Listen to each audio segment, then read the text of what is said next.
الذين أنعمت عليهم غير المغضوب عليهم ولا الضالين ثم إلى أرواح أئمة قراءة السبع الإمام نافع والإمام كثير والإمام حمزة والإمام كسائي والإمام ابن عامر والإمام أبو عمرو والإمام عاصم وجميع رواتهم شيء لله لهم الفاتحة. أعوذ بالله من الشيطان الرجيم. بسم الله الرحمن الرحيم. الحمد لله رب العالمين الرحمن الرحيم مالك يوم الدين.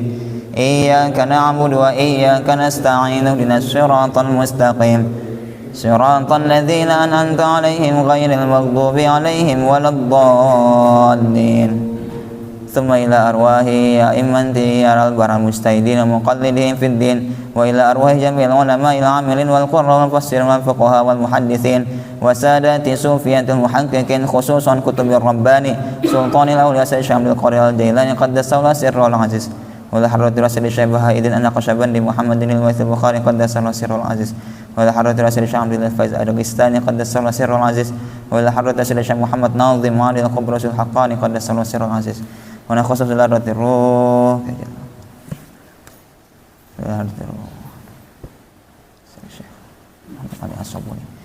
ونخص خصوص بحضرة الروحاني كتب المتصرف مولانا سلطان الأولياء سيد الشيخ محمد هشام الكباني قدس الله سره العزيز وأصولهم وفروعهم وسلسلاتهم وطريقاتهم ونحن منتفعون من علومهم ونسألك المصلحة والمنفعة والبركة والعافية في الدين والدنيا والآخرة شيء لله لهم الفاتحة.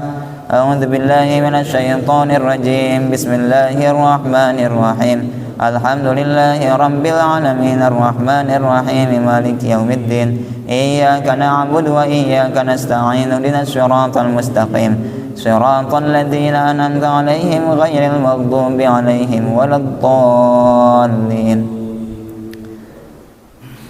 أعوذ بالله من الشيطان الرجيم. بسم الله الرحمن الرحيم.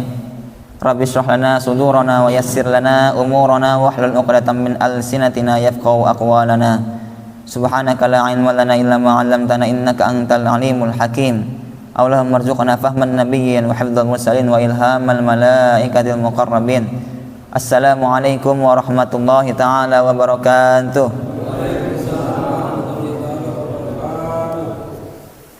Alhamdulillahi rabbil alamin wa bihi nasta'in wa ala umurid dunya waddin. Wassalatu wassalamu ala asyrafil mursalin wa ala alihi wa ashabihi ajma'in. Amma ba'du. Bapak-bapak yang saya hormati, puji syukur kita panjatkan kehadirat Allah Subhanahu wa taala karena atas limpahan nikmat karunia-Nya serta taufik dan hidayahnya sehingga kita bisa hadir bersama-sama menghadiri majlis ini yang mudah-mudahan Allah Subhanahu wa taala berikan ganjaran terhadap apa yang kita niatkan dan mudah-mudahan kita semua tetap istiqomah dalam menjalankan kebaikan-kebaikan terkhusus di bulan Ramadan ini dan mudah-mudahan langgeng sampai seterusnya hingga Allah mengambil nyawa kita semua. Amin ya Allah ya rabbal alamin.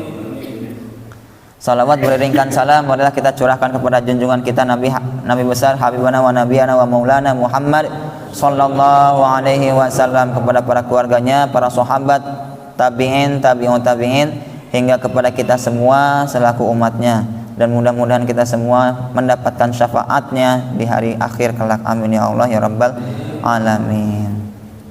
Insyaallah untuk hari ini kita akan mencoba tadabbur ayat yang mana ayat ini sering kita baca 17 kali atau surah ini sering kita baca 17 kali dalam sehari, yaitu suratul Fatihah. Dan salah satu kiat yang disampaikan oleh guru kami ketika sholat dan ingin agar sholat kita itu tidak kemana-mana pikirannya, itu adalah kita meresapi maknanya atau kita memahami atau kita membayangkan maknanya sehingga kita benar-benar terbawa oleh oleh suasana hati yang membawa kita kepada ketaatan dan ketundukan, bahkan khauf, takut kepada Allah Subhanahu wa taala.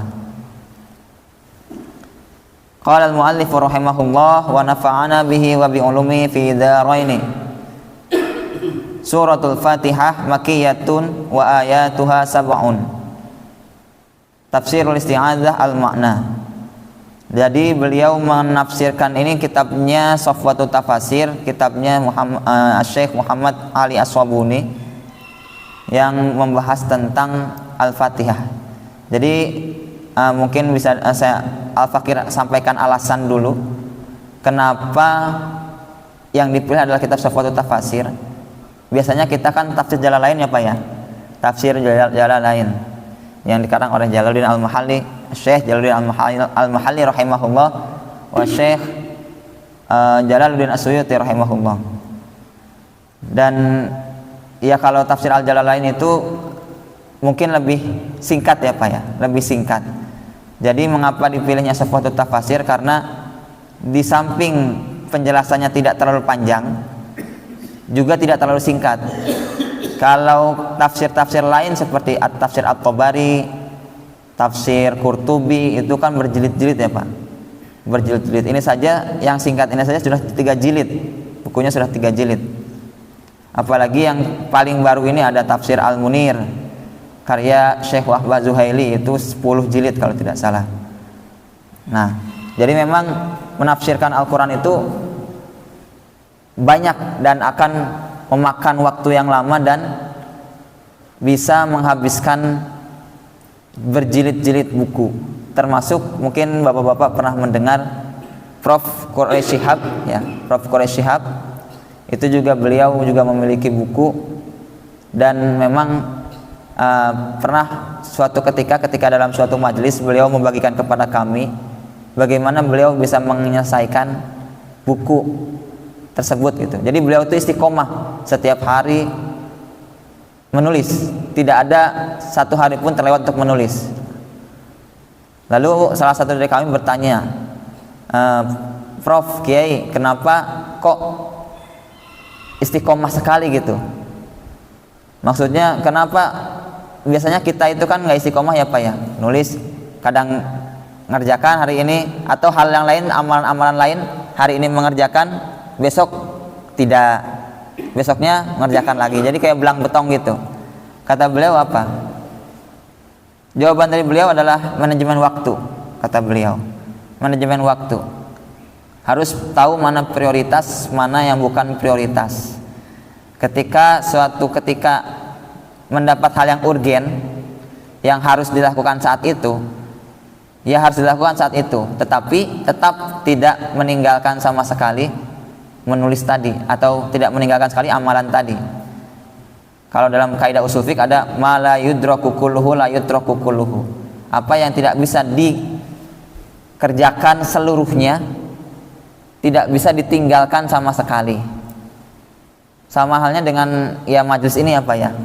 Ma la yudraku kulluhu la yutraku kulluhu. Mungkin ilmu sedikit dari al-fakir dari saya pribadi. Terus juga mungkin jamaah tidak bisa meraup sebanyak jamaah subuh tadi ya Pak ya. Tapi tidak bisa la yutraku kulluhu, tidak bisa ditinggalkan sama sekali. Itu. Karena memang ada urgensi atau ada kepentingan dalam majelis begitu. Selanjutnya adalah tafsir isti'adzah sebagaimana yang beliau sampaikan dalam kitabnya Safwatut Tafasir. Qala al-mu'allif rahimahullah wa nafa'ana bi ulumi wa bi talamidhi wa bi asatiyatihi fi daraini. Tafsirul isti'adzah al-makna astajiru bi janibillahi wa atasimu bihi min syarri syaitonil ati al-mutamarrid. Nah, ini jadi ta'awud, itu adalah bentuk perlindungan kita dari syaitan. An yadurruni fi dini aw dunyaya aw yasudduni an fi'li aw yasuddani an fi'lin ma umirtu bihi, atau menghalangi dari, berlindung kepada Allah dari godaan syaitan yang menghalangi dari perkara-perkara yang aku diperintahkan untuknya gitu. Aku diperintahkan untuknya. Jadi sebenarnya Pak, Al-Quran ini dimulai dengan ta'awudz, dan juga mungkin dalam beberapa perkara kegiatan kita juga atau perkara amal kita juga dimulai dengan ta'awudz. A'udzubillahi minasyaitonir rajim.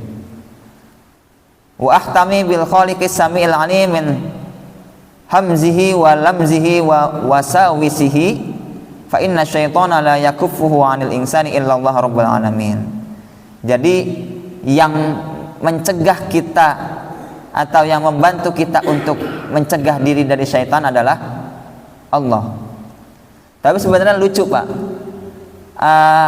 nanti di hari kiamat nanti ada di dalam surah Al-Hijr, bukan di surah Ibrahim, maaf, di surah Ibrahim itu Bapak kalau bisa kalau lihat itu ada dialog syaitan dengan kita Pak. Jadi ketika hari kiamat, wa qala syaitan a'udzubillahi minasyaitonir rajim, wa qala syaitanu lamma qudiyal amru, wa qala syaitanu lamma qudiyal amru, saya lupa juga ayatnya ini ya. Jadi intinya begini Pak, syaitan itu ketika hari akhir nanti, ketika semua ditetapkan, semua perkara ditetapkan, kata syaitan apa? Kata syaitan, saya tidak punya kuasa atas dirimu gitu. Maka nali alaikum sultan illa an stajabtum li, kecuali engkau menjawab panggilanku gitu. Jadi intinya syaitan itu ketika nanti di hari kiamat itu tidak disalahkan, tidak mau disalahkan. Makanya dalam ayat tersebut ada fala talumuni walumu anfusakum, janganlah engkau menyalahkanku, tapi salahkanlah dirimu sendiri. Itu setan. Jadi setan itu kayak Allah tuh, setan tuh berbicara seperti ini. Allah tuh sudah menyediakan panggilan, Allah tuh sudah menyediakan ibadah-ibadah yang baik-baik, tapi engkau tinggalkan, malah engkau jawab panggilanku, kata setan ke kita nanti. Engkau malah jawab panggilanku, padahal aku, kata setan, tidak punya kuasa apapun atas dirimu, sedangkan Allah punya kuasa atas dirimu. Allah bisa mengadabmu, Allah bisa memberi hidayah kepadamu. Aku setan tidak bisa, kata setan begitu. Tetapi engkau jawab. Bahkan dalam ayat tersebut juga setan mengatakan, saya itu tidak sepakat atau saya itu tidak setuju dengan apa yang engkau sekutukan gitu. Tetapi engkau malah mengikuti apa yang engkau sekutukan atau yang engkau syirikkan. Jadi kalau syirik ya Pak ya, maksudnya kalau syirik, setan itu tidak berikut kepada kesyirikan. Setan nggak mau dilibatkan dalam kesyirikan. Kesyirikan itu murni manusia, saya tidak ikut-ikutan, kata setan seperti itu. Jadi nanti kita lagi yang salah begitu Pak. Makanya kalau misalkan bahasanya kita ini melakukan hal-hal perkara-perkara ibadah, itu mengapa ta'awud itu karena agar kita terlindung oleh Allah Subhanahu wa taala dari syaitan-syaitan yang terkutuk atau dari syaitan-syaitan yang mengganggu kita gitu. Karena nanti di akhirat syaitan tidak mau ngaku gitu. Wa qala syaitanu ma qudiyal amru innallaha wa'adakum wa'dal haqqi wa wa'adtukum fa akhlaftukum. Allah itu memberikan janji, barang siapa yang beribadah kepadaku maka surga jaminannya. Syaitan memberikan iming-iming janji juga. Fa'alqas syaitanu fi umniyatih, kalau dalam surah Al-Hajj itu. Ya. Jadi syaitan itu mengiming-imingi dengan suatu keenakan, kenikmatan dunia. Makanya kata Bung Haji Roma Irama kan, mengapa semua yang enak-enak itu diharamkan? Ya karena itu. Karena syaitan itulah yang mengiming-imingi sehingga enak gitu Pak. Itu dari a'udzubillah. Bisa dengan kalimat lain, a'udzubillahi minasyaitonir rajim. Bisa juga a'udzubillahi samil alim minasyaitonir rajim. Bisa. Nah, itu tentang ta'awud ya.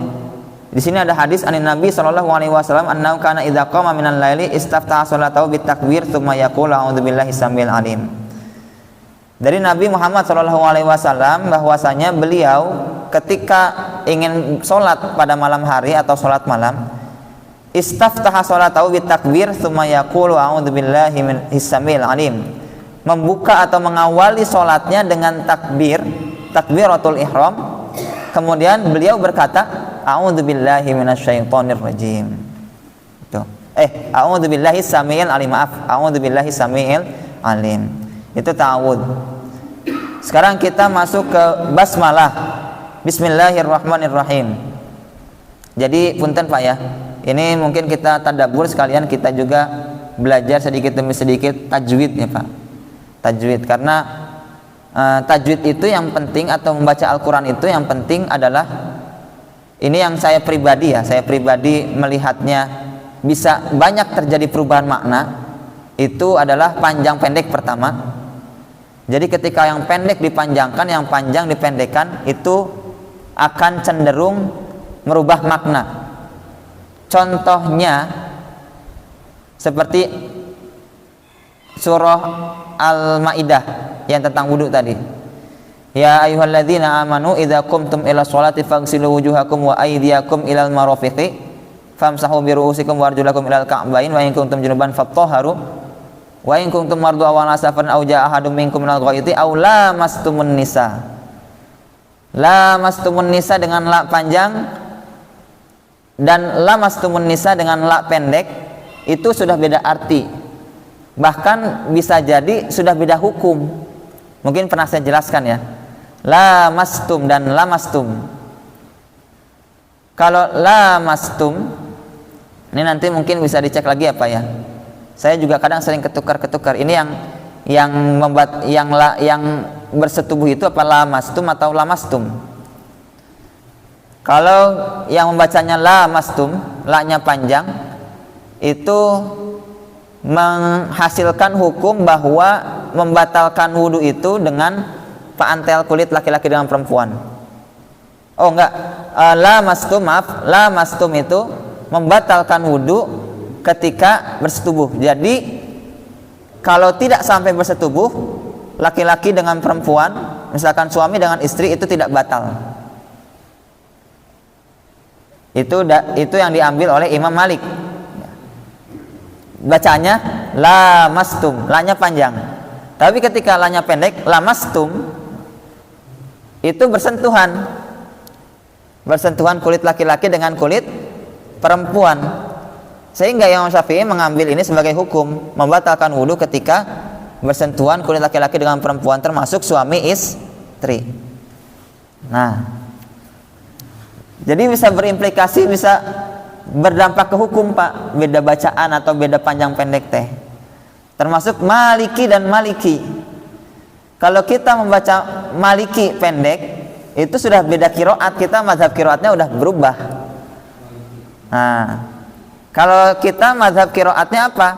Mazhab kiroat kita atau kiroat yang sering kita pakai di Indonesia ini adalah kiroatnya Imam Asim, riwayat Imam Hafs. Jadi imamnya Imam Asim, periwayatnya Imam Hafs. Itu kiroat yang sering kita pakai. Nah, dan panjang pendek setiap kiroat itu beda Pak. Kayak misalkan kalau kiroatnya Imam Warosh, mad jaiz itu 6 harokat. Mad jaiz 6 harokat. Kalau kita yang sehari-hari yang dipakai di Indonesia ini, mad jaiz 4 atau 5 harokat Imam Asim itu. Riwayat Hafs ya, 4 sampai 5 harokat mad jaiz. Mad jaiz munfasil. Mad wajib pun sama, 4 sampai 5 harokat. Tapi kalau kata guru saya, Kiai Muhsin Salim, kalau mau mengajarkan ke masyarakat Al-Quran, mad jaiz 4 harokat, mad wajib 4 harokat. Simple, itu saja kata beliau. Jadi tidak ada 6. Kalau Imam Asim riwayat Hafs itu tidak ada 6, semuanya 4. Itu yang pertama ya Pak. Jadi yang pertama adalah pengaruh kepada bacaan, kepada arti, maksudnya kepada arti. Yang kedua itu berpengaruh kepada arti juga, yaitu makhraj. Sukaro sama syukaro beda. Sin, sa dengan sya, syukaro itu beda Pak. Kalau sin, sukaro, ya ayyuhalladzina amanu la taqrabus sholata wa antum sukaro, itu mabok. Sukaro itu mabok. Wahai orang-orang beriman, janganlah engkau mendekati sholat dan engkau dalam keadaan mabuk. Kalau syukaro, syukur. Wa ta'adzana rabbukum la in syakartum, sya itu bersyukur. Nah, itu sudah beda sekali artinya. Jadi ketika kita membaca Al-Quran, punten Pak ya, mengapa kok Imam uh, saya lupa namanya itu, yang mengarang kitab Matan Jazari, Imam Al-Jazari, maaf. Al-Imam Al-Jazari, mengapa dalam Matan Al-Jazarinya mengatakan al-akhdzu bit tajwidi hatmun lazimun, menggunakan tajwid itu hukumnya wajib bagi membaca Quran. Man lam yujawwidil Qur'ana athimun, yang tidak menggunakan tajwid ketika membaca Al-Quran itu berdosa. Nah, kenapa mengatakan seperti itu? Karena ada rawan perubahan makna, yang panjang dipendekkan, yang pendek dipanjangkan. Nah, punten ya Pak ya, kadang kita seperti itu juga, mungkin bapak-bapak sering mendengar setiap malam ya, ada yang panjang dipendekkan, yang pendek dipanjangkan, seperti itu. Nah, tapi kita mungkin ini sekedar yang saya sampaikan ini ingin membangkitkan, berniat ingin membangkitkan semangat kita ya, semangat kita untuk benar-benar mempelajari Al-Quran Pak. Karena jangan sampai kita membaca Al-Quran menjadi dosa karena merubah maknanya, yang panjang dipendekkan, yang pendek dipanjangkan. Itu jadi tidak sesuai dengan apa yang ingin Allah turunkan, apa yang ingin Allah sampaikan. Begitu. Makanya ini kan ada munasabah kita di bulan Ramadan, kemudian ada munasabah nuzulul Quran. Nah, inilah adalah waktu yang tepat kita memperbaiki bacaan kita. Bahkan kalau yang lebih apik mah Pak ya, punten. Kalau yang bacaan lebih apik, nada intonasi pun itu bisa merubah makna Pak. Contohnya gini, wa ma laka minallahi min waliyyin wala nasir. Kalau kita bacanya wa ma laka minallahi min waliyyin wala nasir, wa ma laka minallahi min waliyyin wala nasir, itu malaka itu seakan-akan digabung. Sehingga kalau digabung itu jadi harusnya artinya dan tidak ada yang engkau miliki selain Allah dari pelindung dan dari penolong. Jadi itu tidak ada harusnya. Tapi kita ketika bacanya wa malaka minallah, jadi seperti dan hartamu gitu. Artinya berubah, dan hartamu. Tapi kalau intonasinya kita berubah wa malaka minallah, jadi ditekan maknya itu wa malaka. Nah, artinya benar. Maka tidak ada bagimu selain Allah dari penolong dan dari pelindung. Iya, karena saya sering disinggung Pak karena saya kan alhamdulillah mendapat kesempatan setoran hafalan dengan Ustaz Salim Al-Ghazali. Mungkin Bapak pernah dengar, salah satu imam Masjid Istiqlal. Jadi pernah suatu saat saya dites coba baca Al-Fatihah. Ternyata intonasi saya pun masih cenderung merubah makna gitu. Itu yang memang benar-benar apik seperti itu. Bahkan kata beliau, ketika matobi'i itu yang tadinya harusnya 2 menjadi 3 harokat atau 4 harokat, itu sudah berubah makna. Jadi memang kalau matobi'i harus 2 harokat, nggak bisa dipanjangkan. Misalkan iya kana gitu, iya kana dipanjangin ya-nya. Atau misalkan mimnya yang tidak dengung didengungkan, itu bisa merubah makna. Yang sama seperti itu. Nah, tapi dalam makom kita pelan-pelan saja gitu Pak. Yang penting panjang pendek nggak ditubruk, itu saja. Panjang pendek tidak ditubruk dan makhorijul huruf tidak bahasanya, tidak salah. Karena yang sulit itu sebenarnya kan harful isti'la Pak. Jadi yang sulit itu makhorijul huruf yang kayak shod, bo, to itu ya. Kalau sin sama ta, sya itu kan masih masih istilahnya tidak seberat harful isti'la atau huruf isti'la ya. Kho, ha, ja gitu. Jadi ini memang bahasanya yang memang penting juga begitu kita belajar Al-Quran gitu. Dan pelan-pelan Pak, pelan-pelan. Karena mudah-mudahan dengan kita istiqomah mengaji, kemudian belajar membaca Al-Quran, memperbaiki lagi bacaan Al-Kita, mudah-mudahan kita bisa bisa mentadaburi maknanya begitu Pak. Mentadaburi maknanya. Jadi kita tidak hanya, kalau kata beliau Ustaz Salim Ghazali itu, kebanyakan jamaah itu terpesona sama suara. Suaranya bagus. Kalau akhirnya si imam juga ya udah matobi terobos 2 harokat 4 harokat gitu. supaya kedengarannya bagus, supaya kelihatannya enak gitu, kedengarannya enak.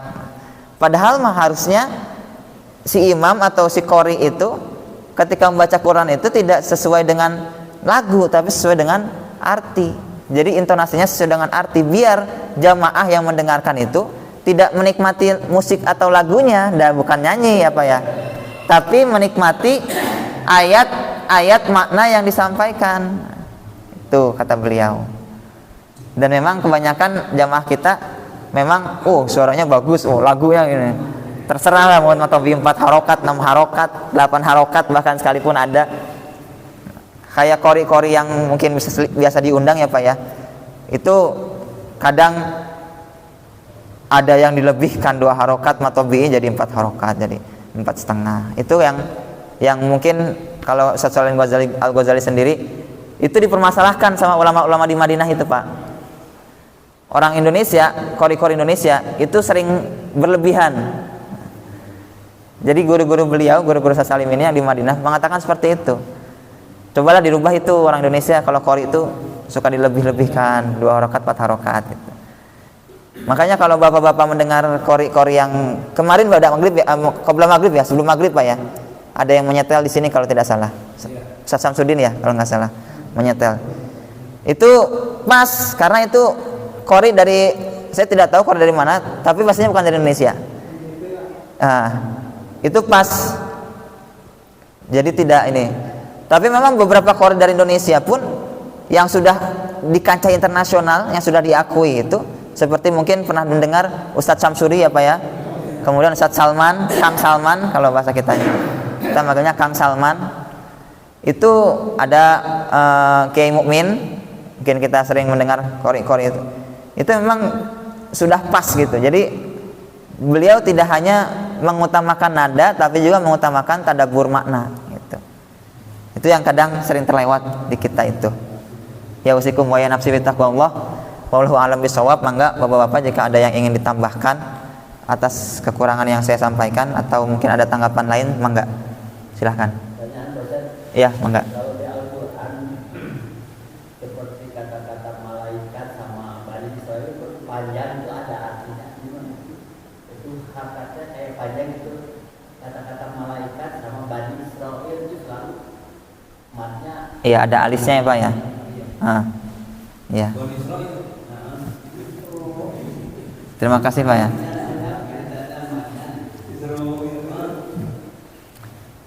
Jadi ada bedanya. Oh ya, sekalian mangga Pak. Bagi kita yang mendengarkan tahu gimana, apakah ngikutin atau kita itu aja dalam hati atau membetulkan. Contoh kan misalnya seperti yang telah saya alami, saya ikut memperhari imam itu baca ke Al-Fatihah, dadahnya itu panjang, cuma dadahnya itu panjang kan, udah gitu. Maaf ya. Iya. Iya, apakah di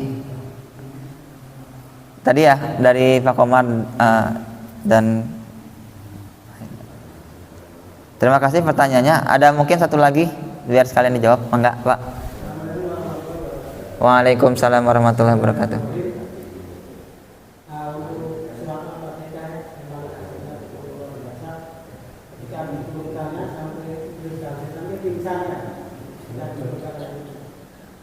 Untuk sholat untuk sir ya, kalau untuk yang bersuara kita kan harus pas. Kalau untuk yang dalam hati ini yang misalnya kita kan dulu asal kan bisa ya. Nah, kita kan dalam hati apa harus sama nih, karena kan karena dalam hati kan enggak, suaranya enggak keluar. Iya. Ya, itu secara keluar. Apakah harus sama-sama imam gitu ya Pak ya? Ya. Oh iya. Ya terima kasih pertanyaannya Pak. Insya Allah 5 menit saja, mudah-mudahan bisa jawab ya. Bismillahirrahmanirrahim. Tadi dari pertanyaan pertama, al-malaikah sama Bani Israil. Malaikah itu panjangnya sama dengan Bani Israil. Kalau tadi kita ambil dari pendapatnya Kiai Muhsin Salim ya. Jadi sebenarnya juga di sini juga ada torik. Jadi periwayatan qiraat itu ada torik. ada Thariq Syatibi, ada Thariq Syajaratun Nasyar gitu ya Pak ya. Thayyibatun Nasyar, maaf, Thayyibatun Nasyar. Jadi banyak thariq-thariq atau jalan-jalan yang digunakan untuk riwayat oleh para imam qurra. Dan namanya riwayat itu tidak boleh beda Pak. Jadi kalau panjang 4 ya 4, nggak bisa berbeda. Nah termasuk ini Malaika dan Bani Israel, panjangnya 4 harokat. Tetapkan saja 4 harokat kalau kata beliau ketika mengajarkan masyarakat, 4 harokat saja tetapkan. Kalau mau 5 silahkan. Jadi antara 4 dan 5 harokat, mat jaiz dan mat wajib. Nah yang Malaika itu mat wajib namanya. Kenapa? Karena dia hamzahnya berada masih di dalam satu kata, Malaika. Ciri-cirinya gimana Pak? Ciri-cirinya kalau misalkan kita tidak tahu ini satu kata atau 2 kata, ciri-cirinya hamzahnya itu kepalanya saja. Kalau hamzahnya kepalanya saja, yang gini teh apa? Ya, yang kepalanya saja. Nah itu mat wajib. Mat wajib muttasil. Jadi harus dipanjangkan. Walaupun nggak ada halisnya. Nah, tapi biasanya kan kalau Quran Indonesia ada halisnya Pak ya. Quran Indonesia ada halisnya dan ada kepalanya. Nah kepalanya itu adalah mat wajib. Kemudian Bani Israel. Bani Israel ini ada 2 hukum. Bani Israel, Bani I. Nah, Bani I itu mat jaiz karena beda kata. Ada Bani kata sendiri, Israel kata sendiri, dan hamzahnya di kata Israel itu terpisah dari kata Bani. Kalau kita masih belum bisa membedakan mana yang satu kata mana yang 2 kata, itu caranya mudah Pak, tinggal lihat bentuk hamzahnya. Kalau hamzahnya itu kepalanya saja, itu mat wajib, berarti wajib panjang.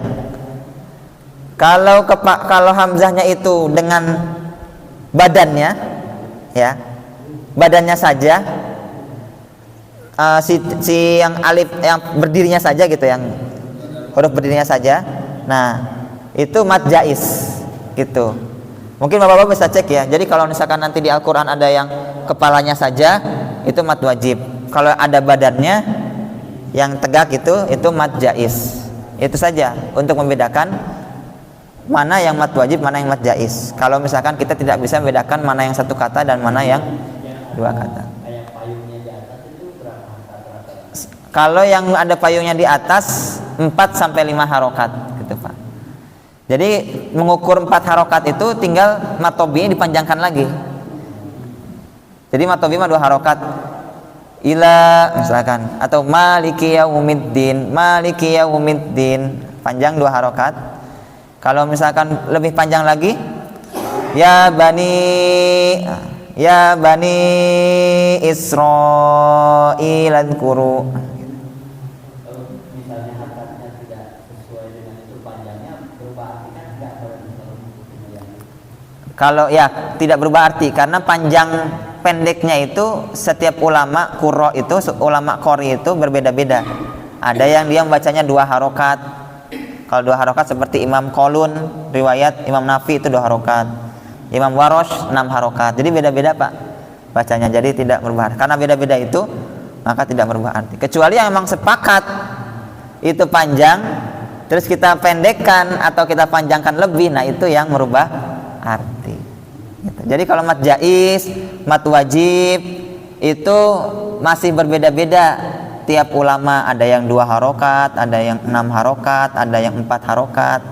Tapi kalau mat tabi'i sudah jelas semua ulama sepakat 2 harokat. Jadi kalau ada yang misalkan bapak-bapak mendengar imam lebih dari 2 harokat, bisa diperbaiki. Gitu. Mat asli sama, mat tabi'i, mat asli itu sama, cuma beda nama saja. Gitu. Namanya beda, penyebutannya beda, tapi tetap sama. 2 harokat, mat asli, mat tabi'i. Kemudian yang pertanyaan kedua tadi, memperbaiki imam ya. Sebenarnya memperbaiki imam itu kalau terdengar ya efektif Pak gitu. Kalau terdengar. Jadi ya punten, kadang kalau jadi imam itu kan kita mungkin si imam itu fokus kepada bacaan, jadi tidak mendengar jamaah atau makmum yang memperbaiki, begitu Pak. Jadi kadang seperti itu. Tapi kalau misalkan kita ingin memperbaiki, tidak apa-apa. Syukur-syukur bisa menjadi atau mudah-mudahan bisa jadi pelajaran buat makmum yang lain. Gitu. Oh, berarti yang dibaca imam teh salah. Kita yang memperbaiki. Gitu. Tapi ya tidak ini juga, maksudnya tidak. Kadang juga ada yang kita mikir, ini memperbaiki, sok pinter gitulah bahasanya ya, Pak. Sok pinter. Ada yang seperti itu. Kalau saya pribadi ya Pak, saya pribadi ketika saya sudah niat bermakmum, ya sudah bacaannya bagaimanapun, ya saya bermakmum. Makanya kalau punten ya Pak ya, kalau kata guru kami Kiai Ahmad Farizi di Al-Falah itu, beliau bilang gini, kalau misalkan bermakmum kepada yang bacaannya seperti itulah gitu kan, agak kurang, itu mending mufarokoh, kata beliau itu. Mending mufarokoh. Mufarokoh itu apa? Mufarokoh itu memisahkan diri. Kita sholatnya jamaahnya bareng bermakmum, tapi niatnya munfarid sendiri. Mufarokoh kayak gitu. Kata Kiai Ahmad Farizi gitu Pak. Pernah beliau itu ketika sholat di satu masjid, sholat Jumat, bacaannya wah gimana gitu. Akhirnya beliau mufarokoh, beliau dalam gerakan ikut imam, tapi niatnya sendiri munfarid. Boleh, tapi tidak dapat pahala jamaah Pak. Tidak dapat pahala jamaah. Nah, makanya memang benar-benar akhirnya beliau menekankan, nanti yang mengurus masjid kalau bisa cari imam yang tidak bikin jamaah itu mufarokoh atau sholat munfarid gitu.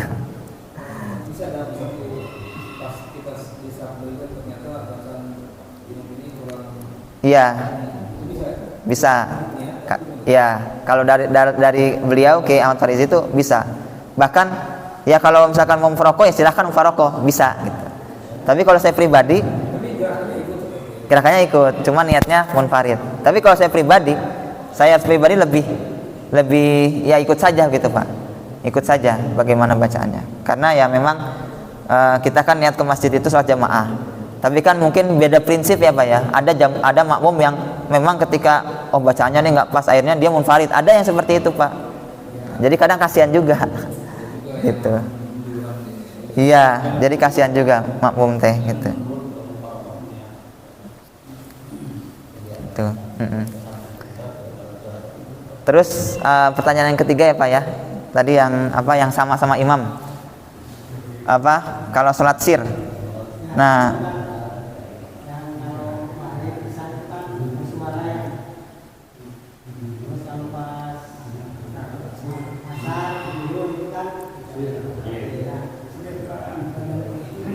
ya sir, dalam hati sir. Jadi ketika kita misalkan sholat sir, itu kan kita juga tidak tahu imam itu selesai mana ya Pak ya. Nah, beberapa ulama fikih, terkhusus Imam Nawawi dan beberapa madhab syafi'i lainnya, ulama syafi'i, itu tidak menganjurkan atau tidak mewajibkan sama seperti apa yang dibaca imam. Ketika imam fatihah, kita fatihah, tidak. Yang penting ketika imam ruku, kita ruku, gitu saja. Walaupun fatihah kita atau surat pendek kita belum selesai, misalkan punten ya Pak ya, ini imamnya suka lama, misalkan kalau sholat sir kita nyoba baca surat Al-Baqarah misalkan, nah, ternyata surat kita belum selesai, imam sudah ruku, ya sudah kita harus ikut ruku gitu. Atau mungkin kita baca surat pendek masbuk, imam sudah ruku, ya kita langsung ruku. Jadi tidak ada di situ kewajiban kita mengikuti bacaan Al-Fatihah, imam Al-Fatihah kita Al-Fatihah, imam baca surat pendek kita baca surat pendek, gitu, tidak. Yang penting ketika imam sudah ruku, kita harus ruku walaupun kita belum selesai. Itu kalau dalam kondisi kita berjamaah dalam sholat yang sir atau imamnya tidak mengeraskan bacaan. Iya, gitu Pak. Yang penting setiap perpindahan itu kita harus mengikuti. Jangan kita memaksakan selesai dulu baru ikut ruku, enggak. Itu mungkin ya Pak ya. Mungkin ada tambahan lagi.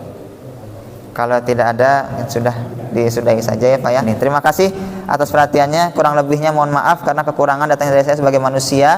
dan lebihnya datangnya dari Allah Subhanahu wa taala. Usikum wa nafsi bittaqwallah wallahu muwaffiq ila aqwamit thoriq wallahu a'lam bissawab. Wassalamualaikum warahmatullahi taala wabarakatuh.